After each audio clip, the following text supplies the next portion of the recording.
All right, fellas, back on the Front Row Dads podcast. My buddy Chad, you could go hear him. What episode was that? 364, Smart Not Spoiled and Beyond Money is what we titled it. That was last year around this time.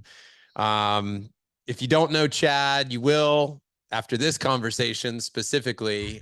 President and founder of Pacific Capital, written a couple best-selling books, author at Entrepreneur Magazine, manages over 1.2 billion in investments, co-founder and board member of GravyStack. We're going to talk about Tony Robbins. Oh, crazy. That was crazy. That was Dude. fun. So, and also our guest at the summit coming up January 25th, if I got that right.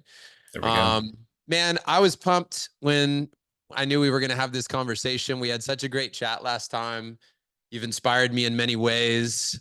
Every time I think of you, I think about your comment of like this babysitting document. Oh yeah, there we go. You know, the babysitter guide. The babysitter guide. Yeah.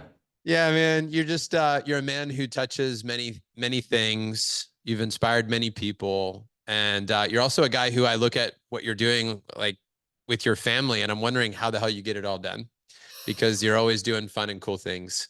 And we laughed probably last time that you've got a pretty good tan for a guy that works as hard as you do. So the tan is important. I tell you what, if I don't have a good tan, I'm not happy. I need to get out in the sun. So like the lead domino, man, that's the metric. Yeah, we prioritize that for sure. It's KPI. Yes. Dude, talk to me about Tony Robbins. How did that come to be? You gotta reach out. Pretty crazy. Yeah. So basically my partner, Scott Donnell, was doing a children's business fair out in Phoenix, Arizona, and they were rocking it as usual with hundreds of kids ages 6 to 16, have their little booth set up. They're doing their little business sale fair, doing the fair thing. And somebody on Tony's investment team was there, kicking the soccer ball with their kid, lives in the Phoenix area, and walked up to Scott and just said, "What the heck is going on here? What is this?" And he's like, "Oh, it's a children's business fair. This is how we teach kids about money and business and sales skills and communication and all that stuff." And he was just like, "I want to hear more about this. Like, let's set up a time to talk." And then he actually said, "I work with Tony Robbins, and I think he'd be interested in learning more about this too." And so we thought, okay, well, he's going to do a Zoom and there's going to be a bunch of like Tony's people on the Zoom. No, there were no like other people. It was Tony Robbins on the Zoom. And then afterwards, what's crazy is Tony sends a text. He gets exchange cell phone numbers, and Tony sends a text of his voice memo talking about how he loves what we're doing at GravyStack. It's like almost a 2-minute audio. And did I save it? Yes, I did save it. I have it saved on my phone. It's pretty cool. So he goes off about what we're doing and our mission. He thinks we're doing things differently. And then he invites us that week to go to Date with Destiny in Florida and promote GravyStack. And when he comes out on stage, he's talking about stuff that I came up with as a young dad, like 15, 16 years ago when my oldest was like 2 or 3 years old. And it was wild. I'm sitting here like, he's talking to people in 95 countries, thousands of his top people. And Tony Robbins is on stage talking about how awesome these ideas are of training kids about money.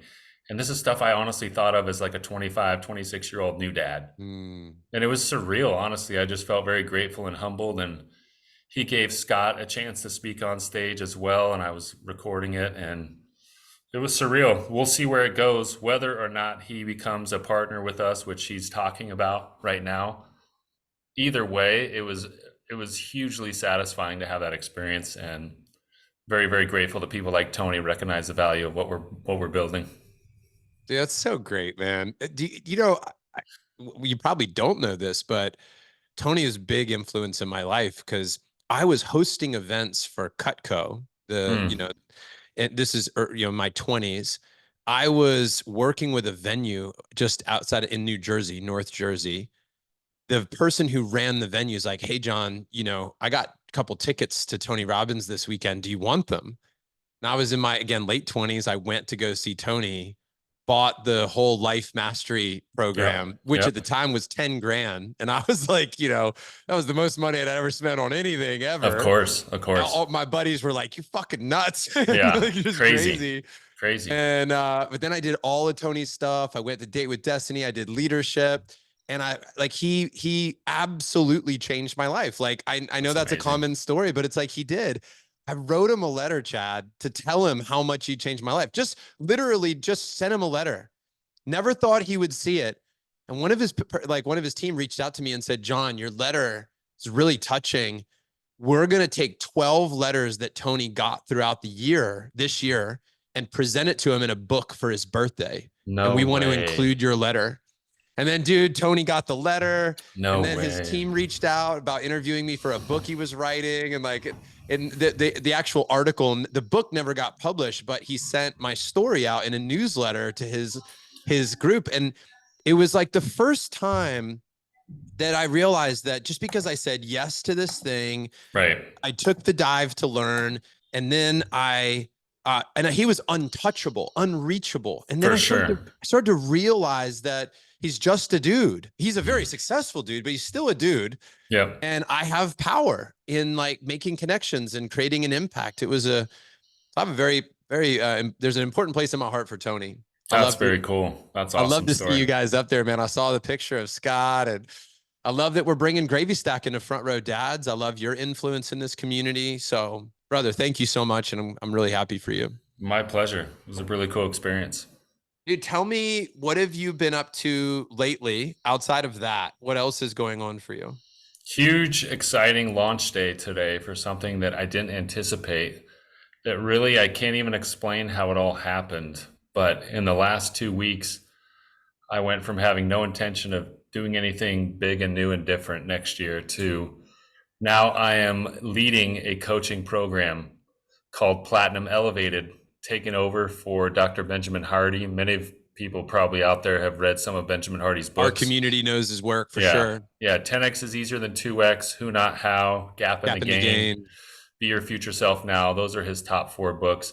Chapter 2 of 10x is easier than 2x is actually my story. That's kind of the Yeah, dude, I was gonna bring that yeah. up. Yeah, So a lot of people have read that book, got to know me from that. But he and I just talked over the last couple of weeks, and he was gonna let his coaching business go. It's not something that he wants to bring into his future.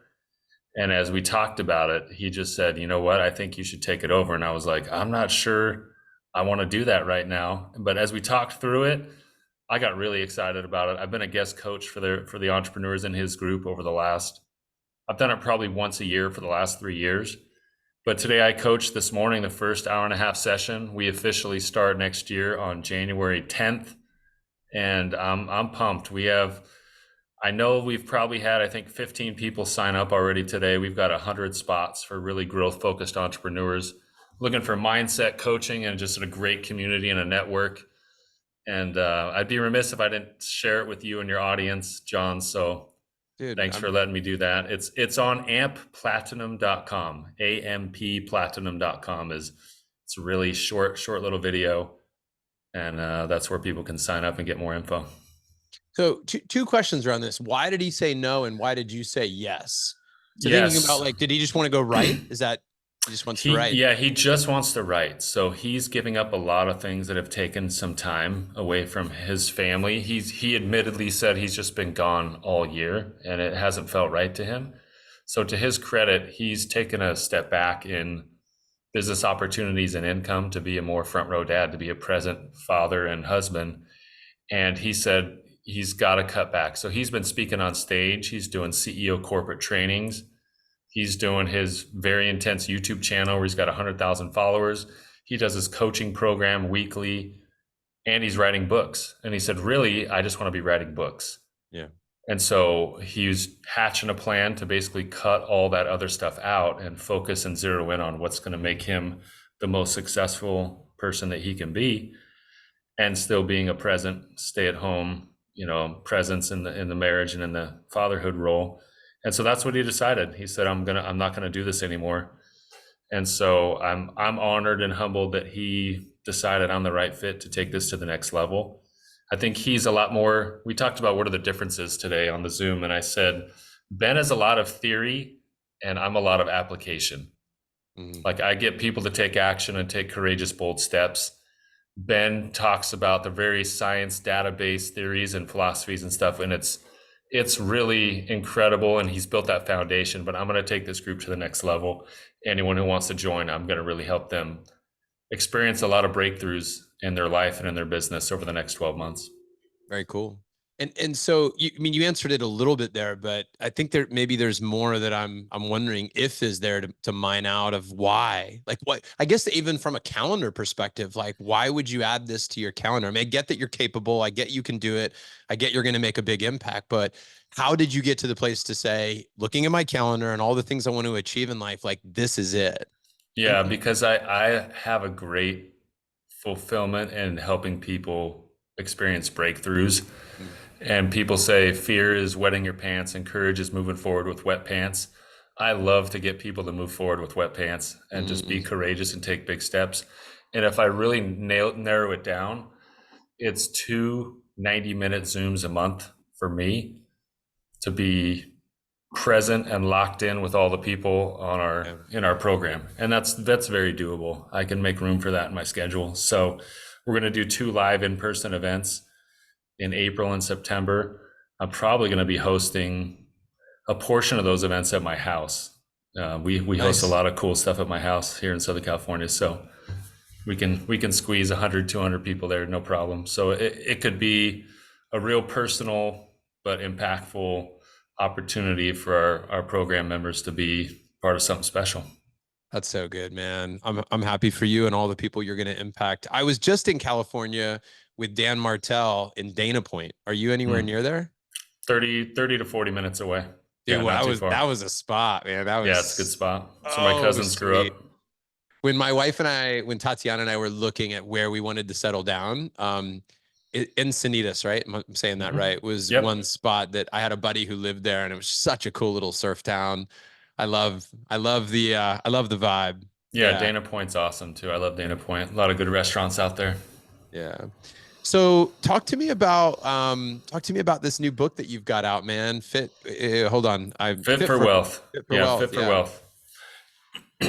Fit for Wealth. Tell me about what Yeah. is it?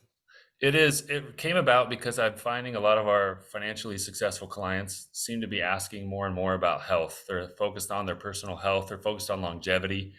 And so it really makes sense to me that the same principles and disciplines that help us achieve abundant financial prosperity and wealth are the same principles and disciplines that can help us achieve great physical health and be in a peak state of health. And frankly, the book Genesis was me being just fed up with myself. I let myself get out of shape. Mm, I was very busy, distracted, and just doing everything except taking care of my personal health for probably 6 to 8 months. I just noticed myself. Energy was down, fitness was down. I'd gained a bunch of weight. I was traveling and eating out just every single day. And I basically got to a point where I was disgusted with myself. And I said, I got to do something. And I thought about it and I'm like, man, the same things that help create great wealth could help me create great physical health. How can I really dial this in? And so the book is almost like a journey from where I started to where I am now, and sharing lots of stories of not just me, but my wife, close friends, and clients who seem to have mastered this whole fitness, health, and wealth in the same lifestyle. So I ended up losing 50 pounds organically, which was not easy, but it was a great motivator knowing that I was going to be the author of a book on fitness. So, so, at age almost 45, that was a lot of work, but I feel like I'm in such a better groove now, and I have so many awesome. more opportunities with the energy and the discipline and the structure.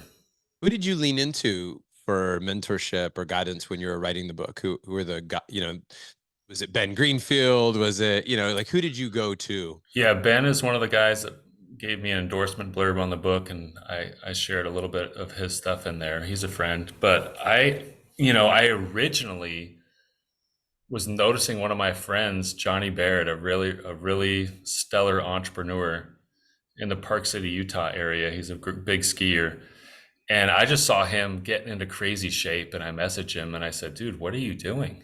And he said, "Oh, I joined a CEO fitness private coaching group, and it's just changed my life. And I've lost 40 pounds and I got my six pack and I'm just feeling great. And I was like, really? Well, can you mind sending me an introduction? He sent me an introduction, and that was one of the who's one of the companies that I hired to help me on this journey. Mm. And it's been a game changer, really. But I just looked to a few entrepreneurial friends who I knew just basically had all their stuff together and yet kept themselves in great physical shape. It's not something that can really be bought. I mean, yeah, you can do the whole taking TRT and doing all kinds of stuff that you can really enhance how you look through buying stuff. But the most of the people that I interviewed for the book and really talked to were those that just really had their stuff together and had their priorities in line. And if they were traveling, they were still taking good care of their health. And I really respect that. I think that's not easy to do these days. What do you think when it really came down to it, man? What were the lead domino habits that changed for you? What created the biggest shift? Yeah, some of the chapters talk about using great technology. I think tracking things, measuring the right things, hiring only the best expert coaches. That to me is a big domino. I'd worked with trainers before, I'd done things before, and they didn't have a huge impact. One of my buddies had been to CrossFit for years, and he's a great weightlifter at CrossFit. And he was like, dude, you look great, man. What's going on? And I told him what I was doing. And funny enough, so he joined and signed up with the same trainer that I have, got incredible results in the first 4 months. And the funniest thing is the local CrossFit gym like did a before and after picture of this guy with like, just regular dad bod and then full on six pack and ripped. And they were like acting like like CrossFit was the one that did it. Nothing against CrossFit, but they had nothing to do with this guy getting in crazy peak shape. It was really the program that I had referred him to. So it was kind of funny to me. But I think those are some of the dominoes: the coaching, who you were accountable to, the tracking, the technology, setting up your morning and evening routines. Chapter one is called "Be Ridiculously Ambitious." Everyone knows SMART goals: specific, measurable, achievable, realistic, and time bound. I just crossed out the realistic and made them ridiculous. I told my trainer I want to lose 50 pounds, and he's like, that's a lot to lose in a year. And I said, a year? I want that done in 3 months. Yeah. He's like, 3 months, dude, what are you talking about? And I'm like, just give me the blueprint, hold me accountable, and watch what I'm going to do. Mm. And so that was an exciting journey in the first 3 months to really kickstart me, because I don't get motivated by mediocre goals. That doesn't move me. So Let me go through some big categories then as it relates to health for me and how I look at it, and tell me your take on it. Sleep. What role did that play? huge role. I was not sleeping enough. I think sleep deprivation also leads not just to low energy, but it also leads to us making poor choices. Yeah. In the afternoon when we're tired, we're making poor choices. So sleep is huge. Believe it or not, I try to get 8 hours a night and I Yeah. wake up early. So on the weekends, What's your typical bedtime, wake time? yeah, last night was about 10:10 and I woke up at 6:30. If I'm getting up a lot earlier, I'll try to go to bed in the late 9 o'clock hour, which Yeah. means, by the way, because I've got three teenagers, it means I'm going to bed before my kids. Yeah, me too, by the way, right You now. know, Yeah. yeah. So that's just the way it is. On the weekends, I try to. It depends what I'm doing, but I'll try to sleep in later than that, and I at least want to get 7.5 hours minimum. Yeah. That's a target I have. So You I track don't. with like an aura ring or something? I don't. I don't. I have a lot of friends who use that and use the other rings and stuff, but I'm not a huge like wearable guy. But I track in an app with my trainer. Yeah. I track my sleep and my food and my workouts and my weight and all that stuff, but I don't wear anything that tracks it for me. Yeah. How about diet? What you're putting in your mouth? That was huge. That was a big difference. I never was on board with tracking what I eat, but I am now. So I do that. I have to do that. I keep track of my food and turn it in. I don't do anything extreme. No one's telling me what to eat, but I'm aiming for a higher protein, lower fat, lower carb, just intake throughout the day.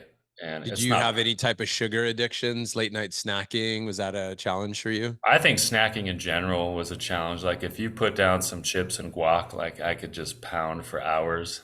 So I think for me, it's really when I'm traveling. And that's what I've noticed when I'm out at restaurants, when I'm traveling, I got to pre-order, think about what I'm going to eat. So I don't go crazy and order everything on the menu.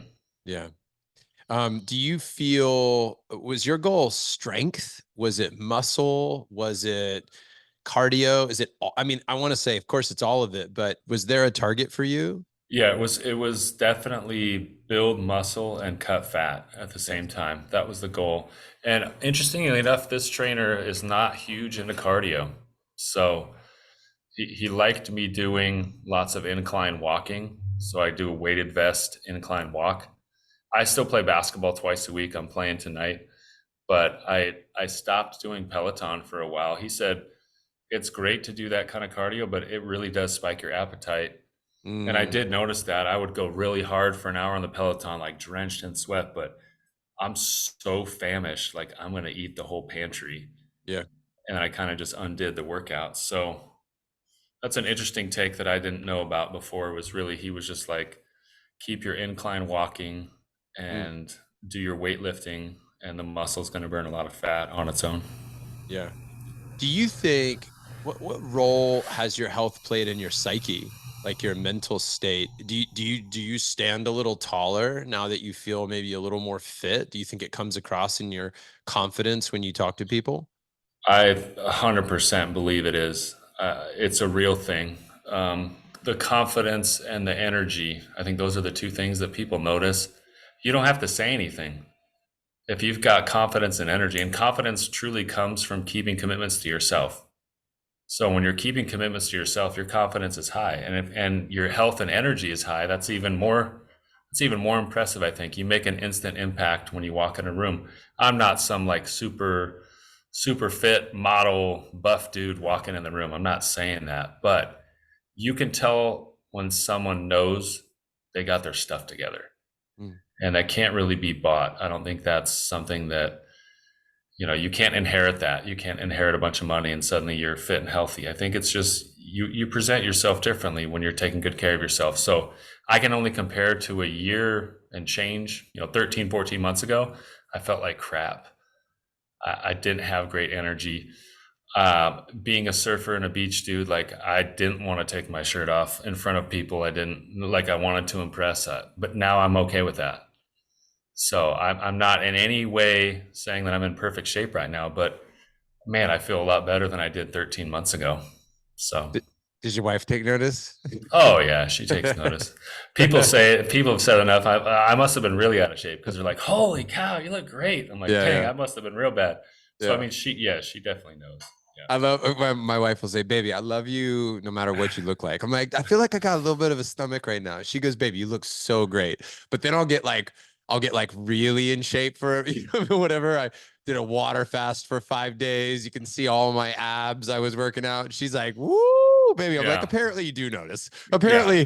Apparently it does make a little bit of a difference for My you. wife doesn't have that gentle side to say the first part. She would just be like, "So, you sure about having another donut over there? Yeah, Like, yeah, I'm not sure you can afford that." that's funny, She's man. more blunt. Dude, speaking of your wife, was it you who wrote like you're married to the real life Dora the Explorer? I Was am that? married to the real life Dora the Yeah. Explorer.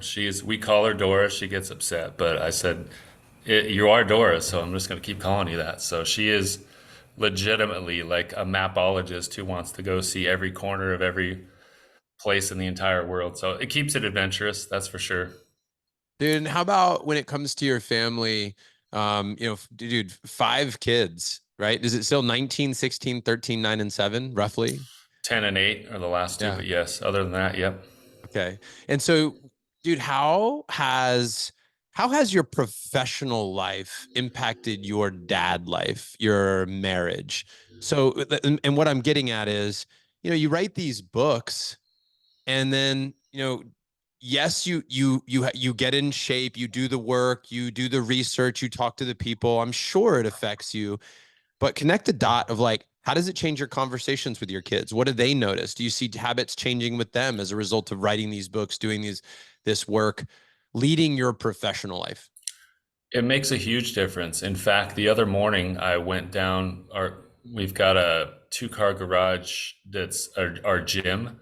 on my side, my garage side, and I went down to work out. It's probably 6:10, 6:15 in the morning, and I went down to work out. And I opened the door, and the lights and the fans were on, and I was like, "Whoa, what the heck?"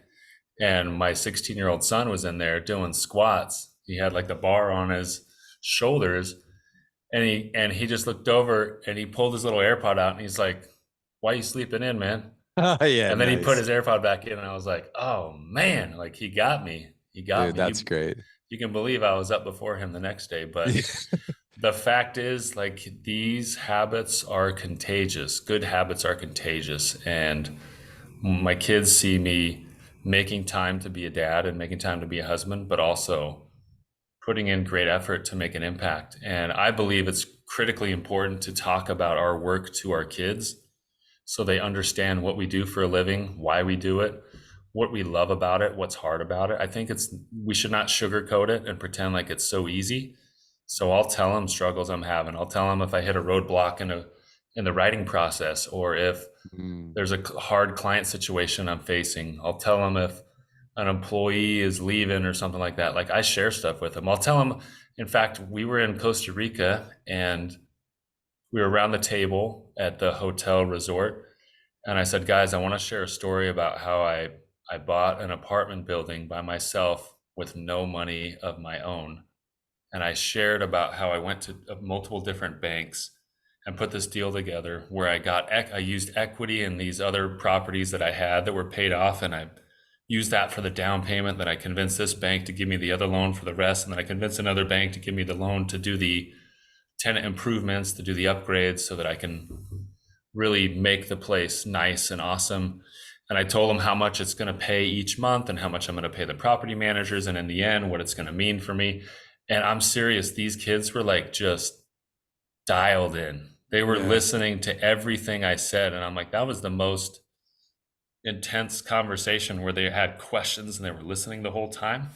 And it's because I was just transparent with them. I just shared with them. I said, look, this will end up maybe paying me $25,000 to $40,000 a month after all the expenses. And here's how I did it. Do you guys want to learn about it? And they were like, yeah. So our kids need to be included as much as they can. I think we do them a disservice by completely separating work and family and just never talking about it. So I try to tell them the stuff I'm doing. I try to tell them stuff that scares me, that hey, dad's taking on a new business. I'm going to be a coach for entrepreneurs, and here's why I'm excited. Here's what makes me a little nervous about it. What do you guys think? Including them, I think that strengthens the bonds between fathers and kids. Yeah, I love that. Well, it's a great chance for us to talk about for a second your involvement. January 25th, coming on to the summit that we've got for wealth and legacy. It's great, man. We had a lot of really amazing people that we thought about bringing in, and unanimously it was voted to bring you. Grateful that you accepted and Appreciate that it. you were willing to do that, because we have 330 some members in Front Row Dads right now. Wealth is, like, it's one of our 6 pillars. Very important that Right. we talk about it, that we understand it, that we understand how it impacts our kids. I was drawn to you because of Smart Not Spoiled. Like, that title, by the way, is just so great. And Thank we you. talk about this a lot in our community, especially when growing up with wealth, and that's a subjective term. Like, what is true wealth? But I think that many people listening to this show are people that would be in a category that I would say have wealth in their lives. And how we talk about this, how we engage with our kids, the examples, the conversations. I'm thrilled that we're going to be digging in with you and having this conversation. And then we've got Scott coming in for one of our deep dive calls, talking about GravyStack and doing Awesome. that whole conversation, which is going to be really cool. Yeah, man. So I want to thank you for that. And for all you guys out there listening, if you want to check it out, frontrowdads.com/summit is the page that you can go and you can check it out. And then also, man, go type in Chad Willardson to Amazon and you'll see Chad's books. You've got great reviews on the books, man. People are Thank you. fans of your work. In particular, oh, I was going to draw, by the way, it just hit me. I was going to tell you, I think you know this, but Dan Sullivan came in and was a guest on our summit. No way. That's awesome. And the connection here is that Dan and Ben write the books, and of course, Correct. Correct. yeah. So, That's cool. yeah, man, you're in good company with the legends who've come in to speak at these summits. So That's awesome. I'm thrilled about having you engage with the group. Is there anything else that you wanted to mention about the new book or the existing books, or anything you want to point us to for the guys to connect with you further? Yeah, I think place to connect is chadwillardson.com or on LinkedIn. I'm very active on LinkedIn. It's funny, I don't do my own emails anymore, but I have fun engaging inside of LinkedIn. So people commenting and stuff, that's me responding. I don't have someone doing that for me. But I just appreciate the opportunity to share a little bit about what I know. I don't have all the answers, but I appreciate being invited on shows like this or to summits and things like that. Just being able to hopefully teach and inspire somebody to reach for something greater or to make changes in their habits and routines that really lifts them to that next 10x growth level. Dude, can you leave us with some vision for this year or your life into the future, man, as far as you want to take it out? But like, what makes you really come alive for 2024? Type of man do you want to be? What things you want to achieve? 2024 is going to be an epic year of transformation. I accepted this challenge in the last month of the year to take on this new coaching business for growth focused entrepreneurs. And for me, that's what I'm going to pour a lot of energy into, because I'm just so excited and helping unlock some transformation for people.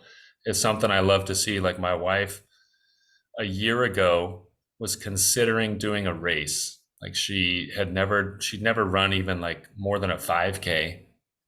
And we were just talking about it. And I said, what do you really want to do? And she said, you know what I really want to do is Ironmans. And her but was a bunch of excuses like, how am I going to train for that long? I don't even have a bike. I'm not a great runner, this and that.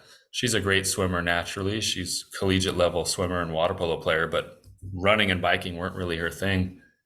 And I'm like, let's just figure it out. Like, let's first commit to a race and then let's figure it out. And let me help you figure it out. And she is all in. I mean, she is a triathlete to the max. We're going to Dubai in a few weeks, and she's doing an Ironman in Dubai, which is just freaking awesome. I got a couple business meetings out there, and I'm going to be supporting her from the sidelines, cheering her on. And I think to me, it's just fulfilling and exciting to see people in your inner circle create big breakthroughs and go for stuff that they didn't previously think were possible. So that's what I'm going to do next year. And that's what I hope to plan to achieve for all the people that are joining our program. And dude, how about, the flip side of this and just keeping it real? So not everything is like super optimistic and roses everywhere. It's like, if there's something that trips you up, if there's something you got to be aware of, maybe it's being too overly committed. Maybe it's, not cutting out on sleep. Like if there's something that could potentially sneak up on you and bite you, what might that be? Is there anything you're like, you know what, I'm going to make sure I keep my eye on that so it doesn't, sneak into my life? Me personally? Yeah. Definitely it's not rosy and easy and perfect. It's not a straight line. I think the thing that I've always wanted to focus on is my time management. Yeah. And the more commitments I make that are positive, I have to cut other things out that are wasteful. And so over time, I've cut out movies and television. Certainly I could cut out some scrolling on social media. I think the time management is where we often get lost because we just waste away a lot of time. And that also, to me, becomes easier when I'm making good health decisions. Like I have clarity, I have energy. And if I don't have clarity, I don't have energy, it's easy to slip into bad habits. So protecting my time and my schedule and having the right people around me, filtering out the things that don't make sense. No, not being able to say no to things that don't make sense to fit my calendar, and making sure I prioritize what matters. So I schedule stuff with my kids. I schedule time away with my wife. And when it's on the calendar, to me, it's very important. So I try not to delete things that matter to me that are on the calendar. So I proactively put them there. before that time gets spoken for. And dude, I gotta dig one layer deeper on this. Please. You strike me as like such a like put together, even keeled, right? Just like, dude, if I was gonna face a major challenge, I would be like, "Where's Chad? Like, let's get this guy involved." But dude, is there what does get you fired up? What gets you pissed? If that's an emotion that you can identify with, like, Yeah, dude, does anything it's knock hard you off your game, to. man? It's funny you say that. I don't know where I was. I think I was speaking somewhere, and the MC who got up on the microphone, he was like, "Man, if there's ever a steady guy you want in the trenches, it's that guy right there." And I was like, I had never thought of that about myself, but it's it's pretty freaking hard to knock me off my game. To be honest, I'm pretty steady. It's hard to shock me. You could give Yeah. me lots of bad news and I would roll with it. My biggest weakness is impatience. I'm definitely not a patient person. I'm a patient investor. I'm really good at that. I'm impatient with people making things happen. So that's something I guess I could say if you're going to force me to identify something like that. That's it right there. All right, man. But Dude, thank emotionally, like I'm very steady. So like, you're not going to phase me by trolling or calling me stuff online. Like I laugh at that stuff. So yeah. it's hard to knock me off. Cool, man. I appreciate that. Maybe we could at another time dig into like how that version of Chad was, how much of that was born, how much of that's nature, and how much was like gifted to you by your environment, your parents, your friends, your mentors, like how you've cultivated that. So maybe we'll bookmark that for another time. Maybe that's a book for you too. Could be. And maybe that's already baked into all your books, but Steady in the trenches. That's that's what I right, would man. call it. Brother, thank you so much. Thank you. Excited to continue our conversations. Congrats on all the success and much love to you and your family for the holidays. Appreciate it. Thank you, John. All right. Cheers. There we go.